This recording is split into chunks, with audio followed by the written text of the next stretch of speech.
Okay. So in this session, we'll discuss dielectrics. Okay. Dielectric అనే పదాన్ని ఆ word యొక్క ఎటిమాలజీ మీరు చూస్తే డయా ఎలక్ట్రిక్ అనే వర్డ్ నుంచి డైఎలక్ట్రిక్ వచ్చింది. ఓకే. డయా ఎలక్ట్రిక్ అనే వర్డ్ చూస్తే మీకు దాని ఈక్వలెంట్ టర్మ్ ఒకటి గుర్తుకు రావాలి. ఏంటో చెప్పండి ఎవరన్నా? Dipole sir. డైపోల్ కాదమ్మా, డయా అంటున్నాను కదా ఇక్కడ. డయా ఎలక్ట్రిక్ దాని కౌంటర్ పార్ట్ ఒకటి ఉంది. డయా ఎలక్ట్రిక్ సిమిలర్ గా ఉండే కాన్సెప్ట్ ఇంకోటి ఉంది. ఏంటది?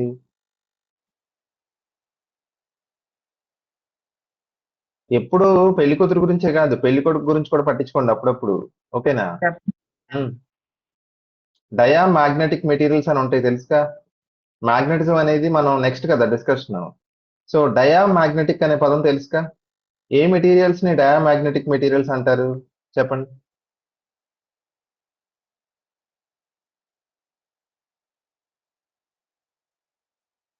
మ్యాగ్నెటిక్ ఫీల్డ్ లో ఎలా బిహేవ్ చేస్తాయి అనే దాన్ని బట్టి మెటీరియల్స్ 3 టైప్స్: డయా, పారా, ఫెర్రో. మరి డయా మ్యాగ్నెటిక్ అంటే ఎలాంటి పదార్థం?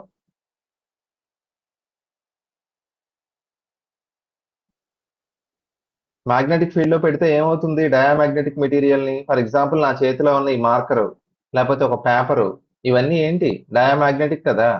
When they are placed in external magnetic field ఏమవుతుంది? ఏమవుతుంది అంటే ఏం గొప్పగా ఏం అవ్వదు. ఓకేనా? సింపుల్ గా ఏమవుద్ది అంటే అది పెద్దగా రెస్పాండ్ అవ్వదు, వీక్ గా రిపల్ అవుతుందని టెక్స్ట్ బుక్ లో రాస్తారు. అది తప్పు యాక్చువల్ గా. వీక్ గా ఎంత వీక్ గా రిపల్ అవుతుందంటే అసలు మనం నోటీస్ చేయలేం. సో మ్యాగ్నెటిక్ ఫీల్డ్ లో పెట్టినప్పుడు అసలు ఆల్మోస్ట్ రెస్పాండ్ అవ్వదు, జీరో రెస్పాన్స్. ఓకే. పారా అంటే వీక్ గా రెస్పాండ్ అవుతుందని చెప్తాం, అది కూడా అంతే. కానీ ఫెర్రో మ్యాగ్నెటిక్ మెటీరియల్స్ అంటే అఫ్ కోర్స్ ఇంకా అది జన్మ జన్మల బంధం. ఐరన్, కోబాల్ట్, నికెల్ కదా, మ్యాగ్నెట్ కనబడగానే వెళ్ళి అతుక్కుపోతాయి. Okay. So diamagnetic materials మనకు ఎలాగో తెలుసు కదా, depending on how a material behaves in a magnetic field. So dielectric అంటే సిమిలర్ గా చెప్పండి. డయా ఎలక్ట్రిక్ అంటే ఏంటి? డయా మ్యాగ్నెటిక్ లాగానే కదా. మ్యాగ్నెటిక్ ఫీల్డ్ లో ఉంచినప్పుడు అసలు రెస్పాండ్ అవ్వకపోతే that is dia magnetic. Dia electric అంటే సిమిలర్ కదా. ఎలక్ట్రిక్ ఫీల్డ్ లో ఉంచినప్పుడు అసలు మెటీరియల్ కనుక రెస్పాండ్ అవ్వకపోతే దాన్ని డయా ఎలక్ట్రిక్ అంటారు. ఓకే. సో మామూలుగా మనం ఒక మెటీరియల్ ని, ఒక కండక్టర్ ని ఎలక్ట్రిక్ ఫీల్డ్ లో పెడితే ఏమవుతుంది చెప్పండి? అంటే ఐరన్, మామూలుగా మెటల్స్ ఉంటాయి కదా, వాటిని ఎలక్ట్రిక్ ఫీల్డ్ లో పెడితే ఏమవుతుంది? వాటి నుంచి ఎలక్ట్రిసిటీ పాస్ అవుతుంది. వెరీ గుడ్, ఎలక్ట్రిసిటీ పాస్ అవుతుంది, అంతే కదా. మనకి ఆ వాటిలో ఫ్రీ ఎలక్ట్రాన్స్ ఉంటాయి కదా, ఫ్రీ ఎలక్ట్రాన్స్. ఆ ఫ్రీ ఎలక్ట్రాన్స్ ఏమవుతాయి అంటే ఈ ఎలక్ట్రిక్ ఫీల్డ్ వలన దే మూవ్, అంతే కదా. సో ఎలక్ట్రిసిటీ పాస్ అవుతుంది. మరి అన్ని మెటీరియల్స్ కూడా ఎలక్ట్రిసిటీ పాస్ అవ్వదు కదమ్మా. 3 రకాలు కదా కండక్టర్స్. ఇప్పుడు నువ్వు చెప్పింది ఏంటి? ఏ మెటీరియల్స్ కూడా అయితే ఎలక్ట్రిక్ ఫీల్డ్ అప్లై చేసినప్పుడు కరెంట్ పాస్ అవుతుందో దాన్ని మనం కండక్టర్స్ అంటాం. మరి ఇన్సులేటర్స్ ఉన్నాయి, సెమీ కండక్టర్స్ కూడా ఉన్నాయి కదా. ఇన్సులేటర్స్ అంటే ఏంటి? మనం ఎంత ఎలక్ట్రిక్ ఫీల్డ్ అప్లై చేసినా అది కరెంట్ ని పాస్ చేయదు. Okay, it blocks current. Semi conductors అంటే అఫ్ కోర్స్ అది మధ్యస్థంగా ఉంటాయి, అది ఎంటైర్లీ డిఫరెంట్ ఫిజిక్స్ అది. ఓకే. సో ఇప్పుడు డయా ఎలక్ట్రిక్ అని వీటికి పేరు ఎందుకు పెట్టారంటే డైఎలక్ట్రిక్స్ ఆర్ బేసికల్లీ ఇన్సులేటర్స్. అసలు ఇన్సులేటర్స్ అనే దాని నుంచే ఈ పేరు వచ్చింది దానికి. ఓకేనా? ఇన్సులేటర్స్ ఏంటి? ఎలక్ట్రిక్ ఫీల్డ్ లో పెట్టినప్పుడు అసలు కరెంట్ పాస్ అవుతుందా? వాటి గుండా పాస్ అవ్వదు. వాటి రెసిస్టెన్స్ చాలా ఎక్కువ ఉంటుంది. సో వాటి గుండా కరెంట్ పాస్ అవ్వదు. అందుకే వాటిని మనం ఇన్సులేటర్స్ అంటాం కదా. సో అవి ఎలా బిహేవ్ చేస్తాయి? డయా ఎలక్ట్రిక్స్ లా బిహేవ్ చేస్తాయి. అంటే they don't respond to electric fields. ఆ డయా ఎలక్ట్రిక్ కాస్త మనకి ఎలా మారింది? డైఎలక్ట్రిక్ లా మారింది. అయితే ఇక్కడ చాలా ఇంపార్టెంట్ పాయింట్ ఒకటి ఉంది. మీరే ఈ పాటికి మీ బ్రెయిన్ లో మీకు కొంచెం గొప్ప తెలిసి ఉంటే నన్ను కాంట్రడిక్ట్ చేయాలి. డైఎలక్ట్రిక్ వేరు, ఇన్సులేటర్ వేరు. ఓకే, చాలా డిఫరెన్స్ ఉంది రెండింటికి. ఇన్సులేటర్ అంటే ఏంటి? బేసిక్ గా ఏదైతే ఏ మెటీరియల్ గుండా అయితే ఎలక్ట్రిసిటీ పాస్ అవ్వదో, నువ్వు ఎంత ఎలక్ట్రిక్ ఫీల్డ్ అప్లై చేసినా అలాంటి మెటీరియల్ ని ఇన్సులేటర్ అంటాం. ఓకే. మరి డైఎలక్ట్రిక్ అనేది ఇన్సులేటరే, కాకపోతే దానికి ఒక అడిషనల్ ప్రాపర్టీ ఉంది, ఒక గొప్పతనం ఉంది దానికి డైఎలక్ట్రిక్ మెటీరియల్స్ కి. ఏంటంటే పక్కన ఒక డయాగ్రామ్ చూడండి మీరు. ఇప్పుడు ఇది ఒక కెపాసిటర్ ప్లేట్స్, ఇది పాజిటివ్ ప్లేటు, ఇది నెగిటివ్ ప్లేటు. పాజిటివ్ నెగిటివ్ అన్నప్పుడు ఈ మధ్యలో ఎలక్ట్రిక్ ఫీల్డ్ క్రియేట్ అవుతుంది కదా. మనం అనుకున్నది అదే కదా ఫస్ట్ చాప్టర్ అంతా కూడా. Whenever there is a charge it produces electric field in its vicinity. Okay, so ఈ ఎలక్ట్రిక్ ఫీల్డ్ లో నేను ఒక డైఎలక్ట్రిక్ ని పెట్టాను. డైఎలక్ట్రిక్ అంటే ఏం లేదండి, జనరల్ గా మైకా షీట్ కానీ, గ్లాస్ కానీ, ప్లాస్టిక్ కానీ ఇలాంటి మెటీరియల్ ఒకటి పెట్టాను. పెట్టినప్పుడు లోపల ఏమైందో అబ్జర్వ్ చేయండి. లోపల ఉన్న చార్జెస్ పోలరైజ్ అయింది. పోలరైజ్ అవడం అంటే ఏంటి? మామూలుగా అయితే ఈ పాజిటివ్ నెగిటివ్ కలిసి ఉండేటి. ఇలా ఈ ఎలక్ట్రిక్ ఫీల్డ్ లో ఉంచడం వల్ల నెగిటివ్ ఛార్జ్ ఏమో పాజిటివ్ ప్లేట్ వైపు డ్రిఫ్ట్ అయింది, పాజిటివ్ ఛార్జ్ ఏమో నెగిటివ్ ప్లేట్ వైపు డ్రిఫ్ట్ అయింది. సో మనకి ఏం క్రియేట్ అయినాయి లోపల? వీటిని ఏమంటాం మనం? పాజిటివ్ నెగిటివ్ ఈక్వల్ ఉన్న ఛార్జెస్ ని అరేంజ్మెంట్ ఏమంటామమ్మా? పొద్దున చెప్పాను కదా,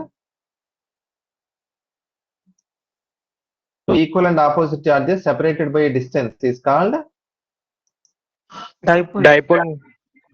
డైపోల్స్. అంటే మీకు ఇక్కడ ఏంటో గమనించండి, డైఎలక్ట్రిక్ మెటీరియల్ ని మనం ఎలక్ట్రిక్ ఫీల్డ్ లో పెట్టినప్పుడు అది ఎలక్ట్రిక్ ఫీల్డ్ కి రెస్పాండ్ అవుతుంది. ఎలా రెస్పాండ్ అవుతుందంటే పోలరైజేషన్ జరుగుతుంది. పోలరైజ్ అవడం అంటే ఏంటి? మామూలుగా అయితే పాజిటివ్ నెగిటివ్ రెండు కోయిన్సైడ్ అవుతాయి. అలాంటిది due to the electric field positive negative separate అయిపోతుంది. అంటే పోలరైజేషనేగా దీని అర్థం. ఓకేనా? సో ఇది ఇంపార్టెంట్ పాయింట్. అంటే ఇక్కడ మీరు గమనించండి, ఆల్ డైఎలక్ట్రిక్స్ ఆర్ ఇన్సులేటర్స్ అంటాను. కరెక్టా తప్ప?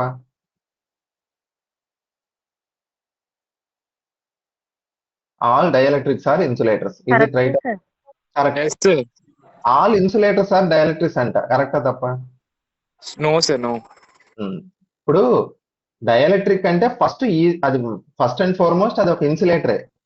మనం దాన్ని ఎలక్ట్రిక్ ఫీల్డ్ లో పెట్టినప్పుడు కరెంట్ అయితే పాస్ అవ్వదు, అంత ఎక్స్పెక్టేషన్ పెట్టుకోవద్దు. ఓకేనా?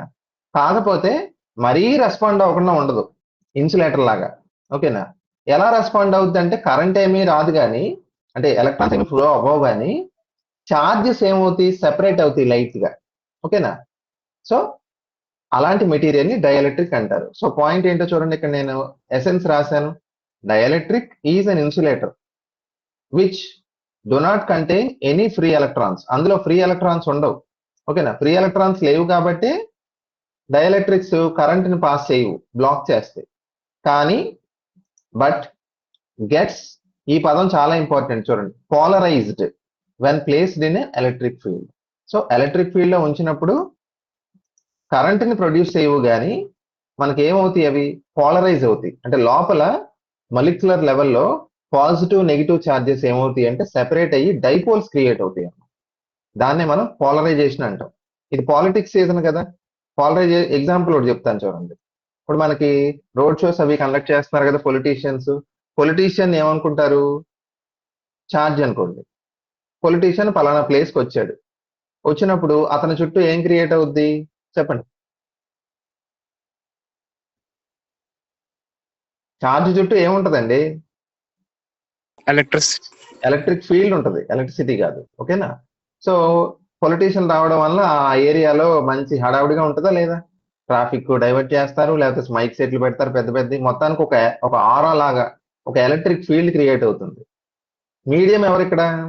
ఈ ఎలక్ట్రిక్ ఫీల్డ్ లోకి ఒక డైఎలక్ట్రిక్ వచ్చింది. ఆ డైఎలక్ట్రిక్ ఎవరు? మనమే. ఓకేనా? సో ఆ మీటింగ్ అటెండ్ అయిన ఎవరైతే ప్రజలు ఉన్నారో వాళ్ళు ఒక మీడియం, దాన్ని మనం డైఎలక్ట్రిక్ అనుకుందాం. అంటే వాళ్ళని ఇండివిజువల్ గా చూడొద్దు, ఆ వచ్చిన మొత్తం పాపులేషన్ ని ఒక మీడియం అనుకోండి, దట్ ఈస్ అ డైఎలక్ట్రిక్ అనుకోండి. ఏం జరుగుద్ది జనరల్ గా చూడండి, అతను మాట్లాడేటప్పుడు ఎవరైనా ఆ మాట్లాడిన మాటలను బట్టి మనుషులు పోలరైజ్ అవుతారా లేదా? ఎగ్జాంపుల్ చెప్తా. ఇప్పుడు ఒక పొలిటీషియన్ ఒక చోటకు వచ్చి ఒక స్టేట్మెంట్ ఇచ్చారు. ఏమి ఇచ్చారంటే ఎంప్లాయీస్ రిటైర్మెంట్ ఏజ్ 64 years కి పెంచుతానని అన్నారు అనుకోండి. ఓకేనా? అది ఎలక్ట్రిక్ ఫీల్డ్ అనుకోండి. దాని కాన్సిక్వెన్స్ ఏంటి?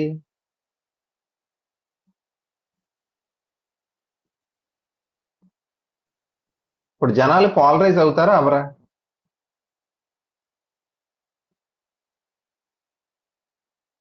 మామూలుగా న్యూట్రల్ గా ఉన్నారు వాళ్ళకి ఏ ఒపీనియన్ లేదు. అంటే వాళ్ళకి ఆ పర్టికులర్ పొలిటీషియన్ కి ఫేవర్ గా ఓటేద్దామని లేదు, అలాగే యాంటీగా ఓటేద్దామని లేదన్న ఒక డైఎలక్ట్రిక్ న్యూట్రల్ గా ఉన్నారు వాళ్ళు మామూలుగా మీటింగ్ స్టార్ట్ అవ్వక ముందు. ఓకేనా? స్టార్ట్ అయిన తర్వాత ఆయన స్పీచెస్ లో మేనిఫెస్టో ఏదో చెప్తున్నారు. ఫర్ ఎగ్జాంపుల్ ఒక పాయింట్ నేను చెప్పిన ఎగ్జాంపుల్ రిటైర్మెంట్ ఏజ్ పెంచుతున్నాం అని చెప్పారు. ఓకేనా? ఇప్పుడు న్యూట్రల్ గా ఉన్న ఆ డైఎలక్ట్రిక్ కాస్త ఏమవుద్ది? పోలరైజ్ అవుతుంది. అవునా కదా? ఎలాగ చెప్పండి? కొంచెం ఆలోచించండి అమ్మా. ఆ స్టేట్మెంట్ కి చెప్పమ్మా గౌతమ్ చెప్పు. ఎంప్లాయీస్ ఆ వ్యక్తికే ఓటేయడానికి చూస్తారు. పాజిటివ్. ఓకేనా? పాజిటివ్ ఛార్జ్ క్రియేట్ అయింది. తర్వాత మరి నెగిటివ్ కూడా ఉంటదిగా. ఇంకొంతమంది అయితే కనుక రిటైర్మెంట్ ఏజ్ పెంచారని చెప్పేసి ఓట్ వేయకుండా కూడా చేయొచ్చు. కొంతమంది ఎవరు ఫర్ ఎగ్జాంపుల్ అన్ఎంప్లాయీస్ ఉన్నారు, ఉద్యోగాల కోసం ఎదురు చూస్తున్నారు. వాళ్ళు ఏం చేస్తారు? ఆ స్టేట్మెంట్ వినగానే వాళ్ళకి బీపీ వస్తుంది కదా. సో వాళ్ళు ఏమవుతారు? నెగిటివ్. సో మీటింగ్ స్టార్ట్ అవ్వక ముందు ఎలక్ట్రిక్ ఫీల్డ్ లేనప్పుడు న్యూట్రల్ గా ఉన్నారు వాళ్ళందరూ. కానీ due to the electric field or due to the speech ఇప్పుడు మనుషులు ఏమయ్యారు? పోలరైజ్ అయ్యారు, పాజిటివ్ నెగిటివ్. సో ఇదేనే కదా మనం. సో ఒక ఎలక్ట్రిక్ ఫీల్డ్ లో మనం డైఎలక్ట్రిక్ ని పెడితే ఏమవుద్ది అంటే లోపల డైఎలక్ట్రిక్ లోపల పోలరైజేషన్ జరుగుతుంది. అంటే positive charge negative charges separate అయిపోతాయి. ఓకేనా? That is called that is the behaviour of a dielectric in a electric field. ఓకేనా? మరి డైఎలక్ట్రిక్స్ కి ఎందుకు ఇంత హైప్ సార్? వాటికి ఏమైనా యూజెస్ ఉన్నాయా అంటే డైఎలక్ట్రిక్స్ కి they have number of applications అండి. ఓకేనా? మనం డైఎలక్ట్రిక్స్ ని యూజ్ చేయడం వల్ల కెపాసిటెన్స్ పెరుగుతుంది. కెపాసిటర్స్ ని మనం ఎనర్జీ స్టోర్ చేసుకోవడానికి వాడతాం కదా. డైఎలక్ట్రిక్ వాడకపోతే కనుక ఆ కెపాసిటెన్స్ చాలా తక్కువ ఉంటుంది. ఓకేనా? మనం ఎప్పుడైతే ఆ ప్లేట్స్ మధ్యలో ఒక డైఎలక్ట్రిక్ మెటీరియల్ పెడితే కెపాసిటెన్స్ k టైమ్స్ పెరుగుతుంది, అంటే చాలా ఎక్కువ పెరుగుతుంది. ఓకేనా? So dielectrics are for good. ఓకేనా? డౌటే లేదు. ఇన్సులేటర్స్ అంటే అఫ్ కోర్స్ అవి కరెంట్ పాస్ అయ్యవు అంతే. కానీ డైఎలక్ట్రిక్స్ అనేవి ఏంటి? ఇన్సులేటర్సే కానీ కొన్ని అదనపు క్వాలిఫికేషన్ ఉంది దీనికి. ఓకేనా? డిగ్రీతో పాటు ఇంకేదో క్వాలిఫికేషన్. ఎలాగా? ఎలక్ట్రిక్ ఫీల్డ్ లో ఉంచినప్పుడు పోలరైజ్ అవుతాయి అని గుర్తుపెట్టుకోండి. ఓకే? డైఎలక్ట్రిక్స్ బేసిక్ గా 2 టైప్స్ అమ్మా, పోలార్, నాన్ పోలార్. ఈజీగా అర్థం చేసుకోవచ్చు. నాన్ పోలార్ అంటే ఏంటి? అది మాలిక్యూల్ లెవెల్లోకి దిగి ఆలోచించాలి. H2 అనే మాలిక్యూల్ చూడండి ఎలా ఉంటుంది స్ట్రక్చరు. ఒక H బాండ్ H, అంతే కదా. ఇది నాన్ పోలారే కదా. ఎందుకని? మీకు ఎక్కడ కూడా పాజిటివ్ నెగిటివ్ ఛార్జెస్ రెండు ఏమవుతాయి? కోయిన్సైడ్ అవుతాయి. సో ఇది నాన్ పోలార్. అలాగే N2, O2, CO2 positive negative charges అన్ని కోయిన్సైడ్ అయ్యేదాన్ని నాన్ పోలార్ అంటారు. బెంజీన్ కూడా ఒక non polar molecule. So dipole moment ఎంత వాటిది? 0 ఎలక్ట్రిక్ ఫీల్డ్ లేనప్పుడు. ఓకేనా? పోలార్ మాలిక్యూల్స్ కి వచ్చేటప్పటికి H2O తీసుకోండి, అదే యాంగులర్ స్ట్రక్చర్ ఉంటుంది కదా. HCl, H plus Cl minus. ఇది కూడా ప్రాబ్లం. ఇది కూడా ఏమవుతుందంటే మనకు కొద్ది గొప్ప దీనికి డైపోల్ మూమెంట్ ఉంటుంది. ఓకే? అలాగే CO, N2O, NH3 ఇలాంటి molecules centres of positive and negative charges coincide అవ్వవు. వాటి కొద్ది గొప్ప డైపోల్ మూమెంట్ ఉంటుంది, నెట్ డైపోల్ మూమెంట్ ఉంటుంది. అలా ఉండబట్టి వాటిని పోలార్ మాలిక్యూల్స్ అంటారు. ఓకే? సో పోలార్ డైఎలక్ట్రిక్ అంటే ఏంటి? ఏ డైఎలక్ట్రిక్ లో అయితే పోలార్ మాలిక్యూల్స్ ఉంటాయో అది పోలార్ డైఎలక్ట్రిక్, లేకపోతే నాన్ పోలార్. ఓకే? ఇప్పుడు డైఎలక్ట్రిక్ సంబంధించి ఒక ఇంపార్టెంట్ ప్రాపర్టీని మనం డిఫైన్ చేయాలి. ఏంటది? Dielectric constant. ఓకేనా? ఒక డైఎలక్ట్రిక్ ఎంత గొప్పది, దానికి ఎంత టాలెంట్ ఉంది అంటే పోలరైజ్ అవడమే కదా దానికి ఉన్న టాలెంట్. అంతేగాని ఎలక్ట్రిక్ ఫీల్డ్ లో పెట్టగానే జస్ట్ లైక్ దట్ అలా పోలరైజ్ అయిపోతుంది. అది దాన్ని బేస్ చేసుకుని మనం ఒక నెంబర్ ఇస్తాం డైఎలక్ట్రిక్ కి. దాన్ని మనం డైఎలక్ట్రిక్ కాన్స్టెంట్ అంటాం, డినోటెడ్ బై K. అది ఎలా డిఫైన్ చేస్తామంటే చూడండి, దానికి చాలా డెఫినేషన్స్ ఉన్నాయండి డైఎలక్ట్రిక్ కాన్స్టెంట్ కి. ఓకేనా? మీకు K ఈజ్ ఈక్వల్ టు ఎలా డిఫైన్ చేయొచ్చు అంటే రేషియో, అన్ని కూడా రేషియోనే. C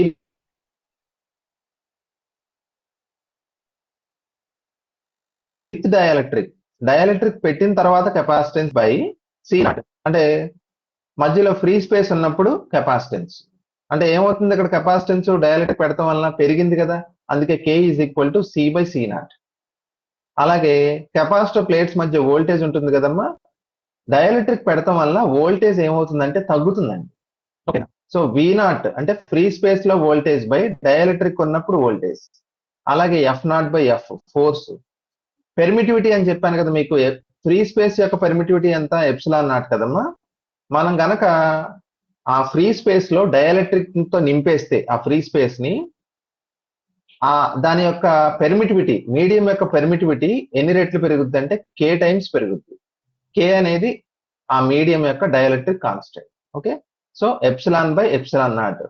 ఇక్కడ చాలా సార్లు అడిగిన ప్రశ్న ఏంటంటే ε/ε0 ని అంటే మీడియం లో పెర్మిటివిటీకిను ఫ్రీ స్పేస్ లో పెర్మిటివిటీకి రేషియోని రిలేటివ్ పెర్మిటివిటీ అంటాం, అంతే కదా. ε0 తో భాగిస్తే వచ్చేది రిలేటివే కదా value. Relative permittivity is nothing but dielectric constant. ఓకేనా. సో మనకు ఒక్కోసారి రెండు వేరువేరుగా రాస్తాం, కానీ dielectric constant k is nothing but εr. అంటే ε/ε0 అంటే రిలేటివ్ పెర్మిటివిటీ అంటాం. అంటే అదేదో వేరే అనేసుకోకండి, రిలేటివ్ పెర్మిటివిటీ అన్నా డైఎలక్ట్రిక్ కాన్స్టెంట్ అన్నా ఒకటే. ఓకే, సో చూడండి. So when dielectric is placed in an electric field it gets polarised అని చెప్పాను కదా, అది మీకు తెలిసిన ఇప్పుడు దాకా అనుకుందే కదా మనం. ఇప్పుడు మనం ఏం డిఫైన్ చేయాలంటే డైఎలక్ట్రిక్ కి ససెప్టబిలిటీ అంటే ఏంటో డిఫైన్ చేయాలి. ససెప్టబిలిటీ, ఓకేనా.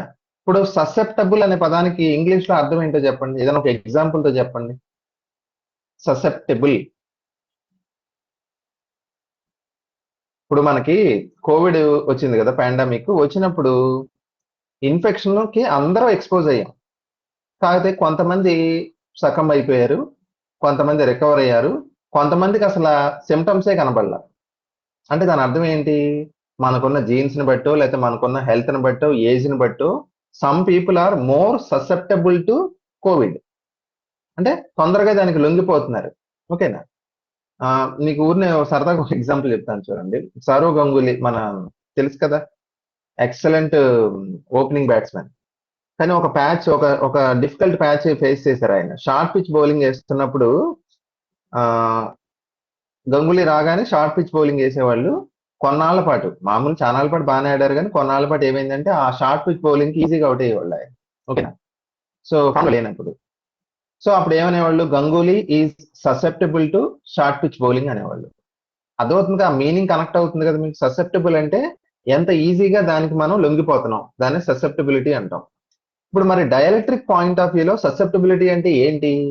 ఇప్పుడు ఒక డైఎలక్ట్రిక్ ఉందండి, ఎక్స్ అనే డైఎలక్ట్రిక్ ఉంది, దాన్ని మనం ఎలక్ట్రిక్ ఫీల్డ్ లో పెట్టాం, ఏమవుద్ది? ఎలక్ట్రిక్ ఫీల్డ్ లో పెట్టి పాలరైజ్ అవుతుంది. Very good. ఇప్పుడు ఎక్స్ అనే డైఎలక్ట్రిక్ ఏంటంటే కొంచెం మొండిది, పాలరైజ్ అవుతుంది కానీ ఎక్కువగా పాలరైజ్ అవట్లా. ఓకేనా. ఇంకొక డైఎలక్ట్రిక్ ఉంది, చాలా ఎగ్జాంపుల్స్ తీసుకోవచ్చు డైఎలక్ట్రిక్ కి. అది కొంచెం ఎలక్ట్రిక్ ఫీల్డ్ అప్లై చేయగానే ఈజీగా పాలరైజ్ అయిపోతుంది. దేని ససెప్టబిలిటీ ఎక్కువ? అంటే susceptibility, very good. Susceptibility is a measure of the ease. Ease అంటే ఎంత ఈజీగా, the ease with which a dielectric is polarized. So ససెప్టబిలిటీని ఎలా డిఫైన్ చేస్తారో తెలుసా? ఈ డెఫినేషన్ కి తగ్గట్టే జైతో డినోట్ చేస్తారమ్మా ససెప్టబిలిటీని. జై ఈజ్ ఈక్వల్ టు, ఇక్కడ రాసాను చూడండి, P/E. పి అంటే ఏంటి చెప్పండి ఎవరైనా, పి అంటే ఏంటమ్మా?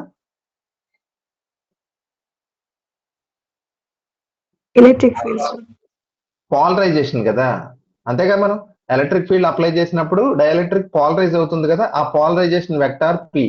అంటే ఎంత పాలరైజేషన్ వచ్చింది, degree of polarisation by applied electric field. ఇప్పుడు ఒక మెటీరియల్ యొక్క ససెప్టబిలిటీ ఎప్పుడు ఎక్కువ అని చెప్తాం? P ఎక్కువ ఉండాలి, E తక్కువ ఉండాలి. అంటే అర్థం ఏంటి? ఇప్పుడు క్లాస్ లో ఉన్న స్టూడెంట్స్ ఎక్సలెంట్ స్టూడెంట్స్ అని నేను ఎప్పుడు అంటానంటే వాళ్ళు నేర్చుకునేది ఎక్కువ ఉండాలి, నేను చెప్పేది తక్కువ ఉండాలి, అంతే కదా. అంతేగాని నేను ఇంత చెప్తే వాళ్ళు అంత నేర్చుకుంటే ఉపయోగం లేదు. ఓకేనా. సో P అంటే పాలరైజేషన్, ఎంత అయితే లోపల డైఎలక్ట్రిక్ పాలరైజేషన్ వచ్చిందో అది, బై అప్లై చేసిన ఎలక్ట్రిక్ ఫీల్డ్ ఎలా ఉండాలి, మరి ఎక్కువ ఉండకూడదు. తక్కువ ఎలక్ట్రిక్ ఫీల్డ్ కి ఎక్కువ పాలరైజ్ అవ్వాలి. అంటే డెఫినేషన్ ఎలా డిఫైన్ చేసాం? Xi is equal to P/E. Okay, so దాన్ని మనం ఎలక్ట్రిక్ ససెప్టబిలిటీ అంటాం. ఇప్పుడు మనకి ఈ రెండింటి మధ్య ఒక రిలేషన్ ఉందండి, డైఎలక్ట్రిక్ కాన్స్టెంట్ కిను ససెప్టబిలిటీకి మధ్య ఒక రిలేషన్ ఉంది. ఈ ఈక్వేషన్స్ వదిలేయండి కాసేపు. రెండు డైరెక్ట్లీ ప్రపోర్షనల్ అంటారా, ఇన్వర్స్లీ ప్రపోర్షనల్ అంటారా చెప్పండి.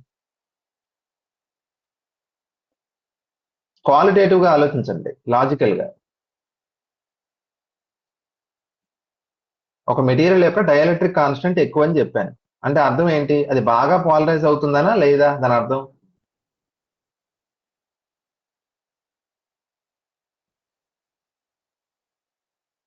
ఏమా?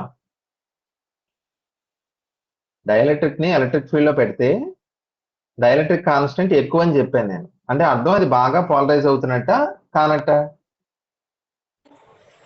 అవుతుంది సార్. అవుతున్నట్టే కదా, అవుతుంది. ఓకేనా? సో బాగా పాలరైజ్ అవుతున్నప్పుడు మరి ససెప్టబిలిటీ ఎక్కువ ఉంటుందా తక్కువ ఉంటుందా? ఎక్కువే కదా. సో అది ఆబ్వియస్లీ జనరల్ గా ఆలోచిస్తే మనం చెప్పేది ఈజీగా కే జై దే ఆర్ డైరెక్ట్లీ ప్రపోర్షనల్. కాకపోతే వాటి మధ్య ఉన్న ఎగ్జాక్ట్ రిలేషన్షిప్ ఏంటో చూద్దాం. చూడండి, కే ఈజ్ ఈక్వల్ టు ఫార్ములా ఏంటి? 1 + జై బై ఎప్సిలాన్ నాట్. ఓకే, దీన్ని ఇంకోలా రాసుకోవచ్చు కదా, జై is equal to K - 1 into epsilon naught. Okay, ఇప్పుడు కే అంటే మీకు చెప్పాను కదా, కే అంటే డైఎలక్ట్రిక్ కాన్స్టెంట్ అని చదువుతాం. That is equal to relative permittivity కదా. సో దీన్ని బట్టి కూడా రాసుకోవచ్చు. ఓకే, ఇక్కడ దాకా అర్థమైంది కదమ్మా. సో డైఎలక్ట్రిక్స్ అనేవి చాలా చాలా ఇంపార్టెంట్ మెటీరియల్స్ అండి. Due to their wonderful property call polarisation. Their ability to get polarised when expose to an electric field gives you so many applications. ఇప్పుడు నేను ఒకటి అడుగుతాను, చెప్పండి. ఇప్పుడు కెపాసిటర్ ప్లేట్స్ మధ్యలో డైఎలక్ట్రిక్ పెడతాం వలన కెపాసిటెన్స్ ఏమవుద్ది? ఇంక్రీజ్ అవుతుంది. ఎక్కువ ఎనర్జీని స్టోర్ చేసుకుంటాం. అదే ఎక్కువ కెపాసిటెన్స్ ఇండైరెక్ట్ గా ఏమవుద్ది? పెరుగుద్ది. వోల్టేజ్ ఏమవుద్ది?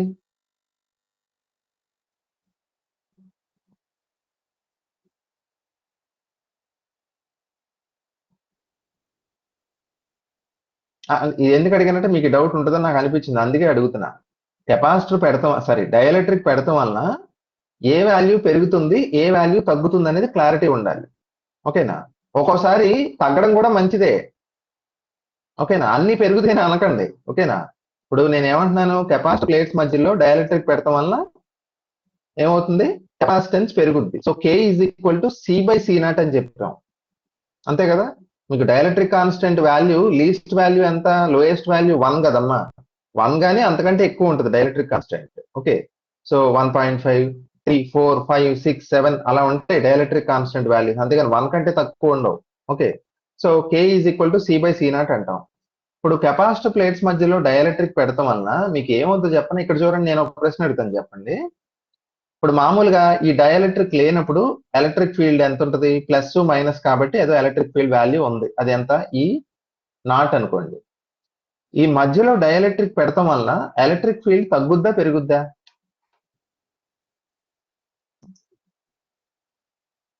కొంచెం జాగ్రత్తగా డయాగ్రామ్ చూసి చెప్పండి. నెట్ ఎలక్ట్రిక్ ఫీల్డ్ పెరుగుతుందా తగ్గుతుందా? పెరుగుతుంది సార్. తగ్గుతుంది. ఎందుకు తగ్గుతుందో జాగ్రత్తగా ఆలోచించి ఒకసారి.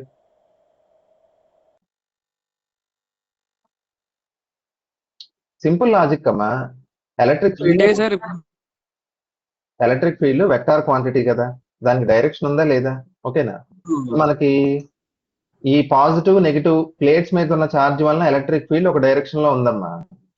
ఈ ఛార్జెస్ ఏమన్నాం మనం? పోలరైజేషన్ ఛార్జెస్ అన్నాంగా, దీన్ని ఇండ్యూస్డ్ ఛార్జెస్ అన్నాం. ఇవి ఎలా ఉన్నాయి? దీనికి ఆపోజిట్ గా ఉందిగా. సో డైఎలక్ట్రిక్ వలన కూడా ఎలక్ట్రిక్ ఫీల్డ్ ప్రొడ్యూస్ అవుతుంది కదా. అది ఈ అప్లై చేసిన ఎలక్ట్రిక్ ఫీల్డ్ కి ఎలా ఉంది? ఆపోజిట్ గా ఉందా లేదా? సో ఎలక్ట్రిక్ ఫీల్డ్ ఏమవుతుందంటే ఎప్పుడు కూడా తగ్గుతుందండి, పెరగదు. అంటే మనకి ఇది వినడానికి నెగిటివ్ గా అనిపిస్తుంది, నాకు అర్థమైంది మీ బాధ ఏంటో. ఇప్పుడు ఆదిత్య ఎందుకు పెరుగుద్దని చెప్పుంటారంటే, సార్ డైఎలక్ట్రిక్ గురించి సార్ బీభత్సమైన హైప్ ఇచ్చారు, డైఎలక్ట్రిక్స్ వాడటం వల్ల మనకి కెపాసిటెన్స్ పెరుగుతుంది, బోల్డ్ అండ్ అప్లికేషన్స్ ఉన్నాయి కాబట్టి ఎలక్ట్రిక్ ఫీల్డ్ పెరుగుద్దని అనుకుంటాం. కాదు, ఇక్కడ ఎలక్ట్రిక్ ఫీల్డ్ పెరిగితే గొప్పనేం కాదు, ఒకసారి తగ్గినా కూడా గొప్పే. ఓకేనా? ఇప్పుడు ఇండ్యూస్డ్ ఛార్జెస్ ఎలా ఉన్నాయి? ఆపోజిట్ గా ఉన్నాయి కదమ్మా. ప్లస్ మైనస్ కి ఆపోజిట్ మైనస్ ప్లస్ వచ్చినాయి. సో లోపల క్రియేట్ అయిన ఎలక్ట్రిక్ ఫీల్డ్ ఈ ఎక్స్టర్నల్ ఫీల్డ్ కి ఆపోజిట్ గా ఉంటుంది ఆబ్వియస్లీ. సో ఒకటి ప్లస్ అయితే ఇంకోటి మైనస్ కదా, టోటల్ ఏమవుతుంది? తగ్గుతుంది. So due to the introduction of dielectric the electric field decreases. Electric field ఎప్పుడైతే తగ్గిందో వోల్టేజ్ ఏమవుద్ది? పొటెన్షియల్ డిఫరెన్స్ తగ్గుతుంది. అర్థమైందా? సో ఒక డైఎలక్ట్రిక్ ఎఫెక్ట్ ఏంటో తెలుసుకోండి. ఏ క్వాంటిటీ పెరుగుతుంది, ఏది తగ్గుతుంది అనేది కూడా తెలియాలమ్మా. ఓకే, సో అందుకే మనం డెఫినేషన్ రాసేటప్పుడు కన్ఫ్యూజ్. ఎప్పుడు కే రాసేటప్పుడు పెద్ద విలువ పైన రాయాలి, కింద విలువ కింద రాయాలి కదా. మీకు ఏది పెరుగుతుందో లేదో తెలియకపోతే ఏది పైన రాస్తారు? ఇక్కడ కెపాసిటెన్స్ పెరుగుతుంది కాబట్టి C/C0 అని రాసాం. వోల్టేజ్ తగ్గుతుంది కాబట్టి V0/VD అని రాసాం. అర్థమవుతుంది కదా. అలాగే ఫోర్స్ కూడా ఏమవుతుంది? తగ్గుతుంది. సో F0/F అని రాసాం. పెర్మిటివిటీ ఏమవుతుంది? పెరుగుతుంది. అందుకని ε/ε0 అని రాసాం. సో ఇవన్నీ ఆర్డర్లో లేవు, మీరు గమనించండి అమ్మా. ఇక్కడ C0 ఏమో కింద ఉంది, ఫ్రీ స్పేస్ వాల్యూ. ఇక్కడ వోల్టేజ్ లో ఫ్రీ స్పేస్ వాల్యూ పైన ఉంది. మళ్ళీ ఇక్కడ పెర్మిటివిటీకి వచ్చేటప్పటికి ఫ్రీ స్పేస్ ఏమో డినామినేటర్ లో ఉంది. So order important. ప్రతిదీ కూడా C/C0, V/V0, F/F0 అలా ఉండవు. ఓకేనా. సో డైఎలక్ట్రిక్ ఇంట్రడక్షన్ వల్ల ఒక్కో క్వాంటిటీ ఒక్కోలా రెస్పాండ్ అవుతుంది. ఓవరాల్ గా మాత్రం చెప్పాలంటే తగ్గినా పెరిగినా కూడా దాని ఎఫెక్ట్ పాజిటివే. ఓకే. తర్వాత ఈ కాన్సెప్ట్ వినడం ఇంపార్టెంట్. మనకి 3 క్వాంటిటీస్ ఉంటాయండి. 3 జాగ్రత్తగా చూడండి ఒకసారి. మనందరికీ తెలిసిన ఫ్రెండ్, మన పెళ్లి కూతురు ఎవరు? Electric field intensity denoted by E. ఓకేనా. తోటి పెళ్లి కూతురు లాగా ఇద్దరు ఉన్నారు ఇక్కడ చూడండి. Electric displacement vector D, polarisation vector P. Dielectric polarisation అంటే ఈ పాటికి అర్థమైందిగా, మీకు చెప్పానుగా. డైఎలక్ట్రిక్ ని మనం ఎలక్ట్రిక్ ఫీల్డ్ లో పెట్టగానే లోపల మాలిక్యులర్ లెవెల్లో పోలరైజేషన్ జరుగుద్ది. అది ఎంతో చెప్పే వెక్టార్ ని పోలరైజేషన్ వెక్టార్ P అంటాం. మరి డిస్ప్లేస్మెంట్ వెక్టార్ ఏంటంటే, ఇక్కడ మనకి చూడండి 2 రకాల ఛార్జెస్ కనిపిస్తున్నాయిగా. ఒకటి పైన డయాగ్రామ్ లో చూడండి, ఒకటి ఫ్రీ ఛార్జెస్. ఫ్రీ ఛార్జెస్ అంటే ఏవి? ప్లేట్స్ మీద ఉన్న ఛార్జెస్. ఈ లోపల డైఎలక్ట్రిక్ లోపల డెవలప్ అయిన ఛార్జెస్ ఉన్నాయి కదా, ఇండ్యూస్డ్ ఛార్జెస్. అవి ఫ్రీ ఛార్జెస్ కాదుగా, ఇండ్యూస్డ్ ఛార్జెస్ అవి. సో ఎలక్ట్రిక్ డిస్ప్లేస్మెంట్ వెక్టార్ అంటే ఏంటంటే ఓన్లీ ఫ్రీ ఛార్జెస్ ని మాత్రమే అది లెక్కలోకి తీసుకుంటది. ఓకేనా. Free charges per unit area. Polarisation vector ఏం చేస్తుంది? దానికి దేంతో సంబంధం ఉంటుంది? ఫ్రీ ఛార్జెస్ తో సంబంధం లేదు దానికి. అది only induced charges per unit area. Okay. So D అంటే Q/A. Q అని ఎందుకు రాస్తాం? జనరల్ గా మనం ఫ్రీ ఛార్జెస్ ని Q తో డినోట్ చేస్తాం, ఇండ్యూస్డ్ ఛార్జెస్ ని Q' తో డినోట్ చేస్తాం అన్నమాట. ఓకేనా.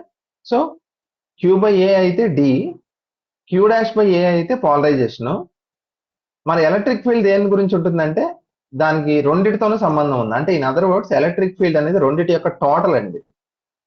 ఫ్రీ ఛార్జెస్ ఎఫెక్ట్ ఏమో D చెప్తుంది, ఇండ్యూస్డ్ ఛార్జెస్ ఎఫెక్ట్ ఏమో పోలరైజేషన్ వెక్టర్ చెప్తుంది. రెండిటి యొక్క కంబైన్డ్ ఎఫెక్ట్ అని చెప్పేది మన ఎలక్ట్రిక్ ఫీల్డ్. ఓకేనా. ఓకే. సో యూనిట్స్ ఇంపార్టెంట్ అమ్మ. ఇక్కడ పెద్ద కష్టమేం కాదు యూనిట్స్ చెప్పడం. Dకి యూనిట్స్ ఏంటంటే Q/A అన్నాం కదా, అంటే కూలూమ్స్ పర్ A అంటే ఏరియా కదండి, మీటర్ స్క్వేర్. అలాగే P యూనిట్స్ కూడా అంతే. ఫ్రీ ఇండ్యూస్డ్ ఛార్జ్ అయినా అది కూడా ఛార్జే కదా. సో దాని యూనిట్స్ కూడా ఏంటి? Coulombs per metre square. Electric field ఇంటెన్సిటీకి ఆల్రెడీ మనం యూనిట్స్ చెప్పేసాం, న్యూటన్ పర్ కూలూమ్ కానీ వోల్ట్ పర్ మీటర్ కానీ. ఇప్పుడు ఈ 3 వెక్టార్స్ మధ్య ఉన్న రిలేషన్షిప్ ఫ్రీక్వెంట్ గా అడుగుతారమ్మా. ఒకటి ఏంటది రిలేషను? D = ε0E + P. ఓకేనా. దీన్ని ఇంకోలా రాయొచ్చు. ఎలాగా? D = K∈0E. K∈0 నే మనం ఏమంటాం చెప్పానుగా, ఫ్రీ స్పేస్ లో ఉన్న పెర్మిటివిటీని K తో గుణిస్తే అప్పుడు ఏమొస్తుంది మనకి? మీడియంలో ఉన్న పెర్మిటివిటీ వస్తుంది. ఎందుకంటే K కి డెఫినేషన్ ఏంటి? పైన మనం రాసాం గుర్తుందా? C/C0 అని, తర్వాత V0/VD అని, F0/F అని, ε/ε0 అని రాసాం గుర్తుందా? సో K∈0 ఏమవుద్ది అప్పుడు? ఎప్సిలాన్ అవుద్ది. ఓకేనా. So epsilon into E. ఓకేనా. ఇప్పుడు గాస్ లా మనందరికి తెలిసిందే కదమ్మా, పొద్దున్న రాశాను నేను. సర్ఫేస్ ఇంటిగ్రల్ ఆఫ్ E⁻.ds⁻ ఎంత? Q/ε0 కదా. దీన్ని మనం డైఎలక్ట్రిక్ లో రాస్తే ఇక్కడ ε0 రాసామంటే మనం ఆ ఈక్వేషన్ ఎందులో రాసాం? ఫ్రీ స్పేస్ లో రాసాం. ఫ్రీ స్పేస్ లో కాకుండా ఒకవేళ డైఎలక్ట్రిక్ ఉంటే అప్పుడు ఎలా మారద్ది ఈక్వేషన్? సింపుల్ గా ఎలా మార్చాలో చెప్పనా? ఏ ఈక్వేషన్ అయినా ఫ్రీ స్పేస్ లో రాసిన ఈక్వేషన్ ని డైఎలక్ట్రిక్ లో రాయాలంటే ఏం చేయాలి? మీరు ఏ క్వాంటిటీ మారుస్తారో చెప్పండి. ఏ క్వాంటిటీ మారిస్తే ఈక్వేషన్ డైఎలక్ట్రిక్ లో వచ్చేస్తుంది ఆటోమేటిక్ గా? చెప్పండి. ఒకే క్వాంటిటీ పెర్మిటివిటీ మార్చాలమ్మా. ఓకేనా? సో ఇప్పుడు ఈ ఈక్వేషన్ నేను ఎలా మారుస్తాను చూడండి. ఇదేమో ఫ్రీ స్పేస్ కదా. డైఎలక్ట్రిక్ లో ఎలా మారుస్తాను? Simple. E bar dot dS bar is equal to q by epsilon naught తీసేసి ఏం పెడతాను? కే ఎప్సిలాన్ నాట్ పెడతాను. ఓకేనా? సో దాన్నే కే ఇటు పంపిస్తే K into integral E bar dot dS bar equal to q అని రాయొచ్చు, అదే క్యూ బై ఎప్సిలాన్ నాట్ అని రాయొచ్చు, లేకపోతే ఇలా కూడా రాసుకోవచ్చుగా. సో సింపుల్ అన్నమాట.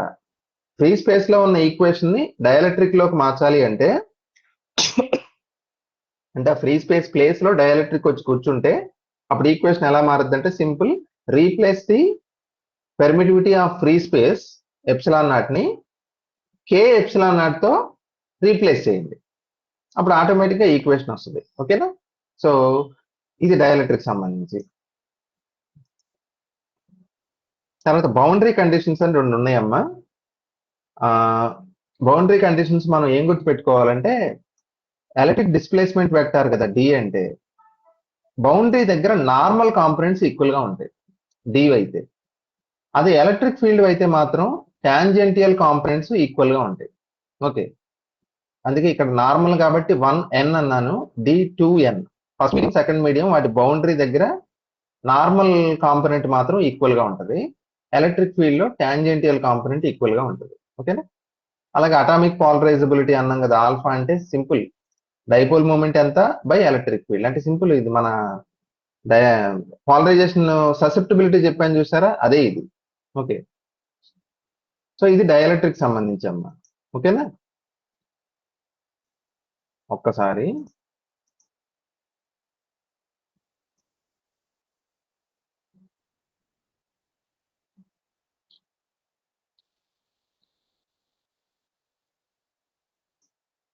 నాన్ పోలార్ డైఎలక్ట్రిక్ కి ఎగ్జాంపుల్ చెప్పండి ఎవరైనా.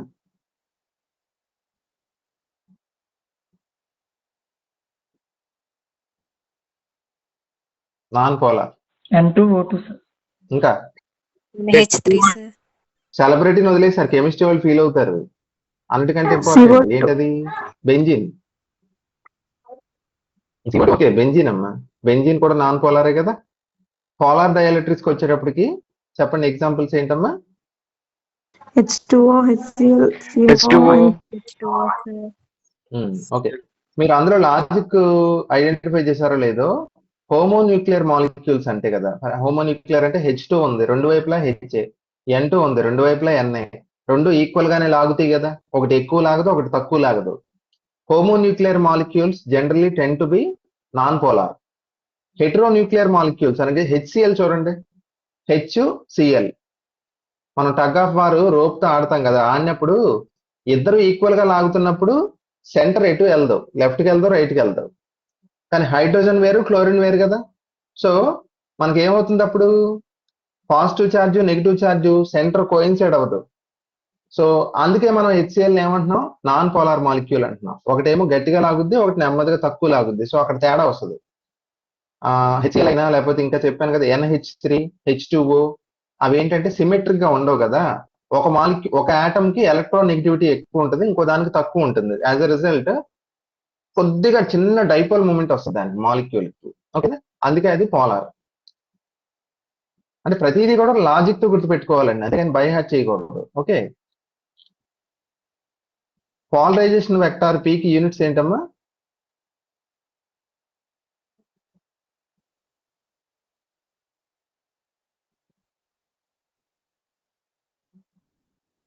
పోలరైజేషన్ వెక్టార్ P కి యూనిట్స్ అండి. ఇప్పుడేగా చూసాం, అసలు P కి ఫార్ములా ఏంటి? coulombs per meter square. Coulombs per metre square. Formula ఏంటమ్మా దానికి? Q dash by A. Very good. So induced charges తో మాత్రమే మాట్లాడుద్ది అది, ఇంకెవరితో మాట్లాడదు. ఎలక్ట్రిక్ డిస్ప్లేస్మెంట్ ఏమో ఓన్లీ ఫ్రీ ఛార్జెస్ తో మాట్లాడుద్ది. ఓకేనా? Q by A. Relative permittivity అంటే ఏంటి?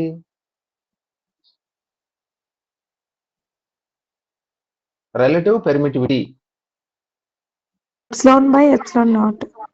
అంటే దాన్ని దేంతో సూచిస్తారు? ఎప్సిలాన్ అంటారు కదా, అది దేని అవుతుంది? Dielectric. Dielectric. Yeah. ఆ పాయింట్ అడిగారమ్మా, అందుకని మళ్ళీ అడుగుతాను మిమ్మల్ని. రిలేటివ్ పెర్మిటివిటీ మీరు అన్నట్టు epsilon by epsilon naught which is equal to epsilon r is nothing but dielectric constant. ఓకేనా? సో ఈ చాప్టర్ చదవండి, డైఎలక్ట్రిక్ కాన్స్టెంట్. నైట్ కి ఈ వీడియో లెక్చర్ అరౌండ్ 10 o'clock పెడతాను. ఓకేనా? చదివిన తర్వాత రేపు కెపాసిటర్స్ డిస్కస్ చేద్దాం. దీంతో మనం అనుకున్న ఫస్ట్ పెళ్లి కూతురు మొత్తం ఇంట్రడక్షన్ ఎఫెక్ట్లు అన్ని అయిపోతాయి. మనం నెక్స్ట్ మ్యాగ్నెటిక్ పెళ్లి కొడుకు దగ్గరికి వెళ్ళిపోవాలి. ఓకేనా? అప్పుడు మ్యాగ్నెటిక్ ఫీల్డ్ గురించి ఎలాగైతే ఎలక్ట్రిక్ ఫీల్డ్ నేర్చుకున్నామో మ్యాగ్నెటిక్ ఫీల్డ్ వైర్ వలన ఎంత వస్తుంది, కాయిల్ వలన ఎంత వస్తుంది, అది క్యాలిక్యులేట్ చేసుకుని సో మ్యాగ్నెటిక్ ఫీల్డ్ కూడా ముస్తాబ్ చేస్తాం బాగా. ఈ ముస్తాబ్ అయిన తర్వాత 3వ యూనిట్ ఏంటంటే ఈ రెండింటికి ఇంకా ఇంట్రాక్షన్. ఓకేనా? అలాగా మనం ఈ జర్నీ కొనసాగుద్ది. ఎలక్ట్రిక్ మ్యాగ్నెటిక్ ఫీల్డ్ ఈ పేపర్ అంతా కూడా అంతే. ఓకేనా? ఓకే, సరే.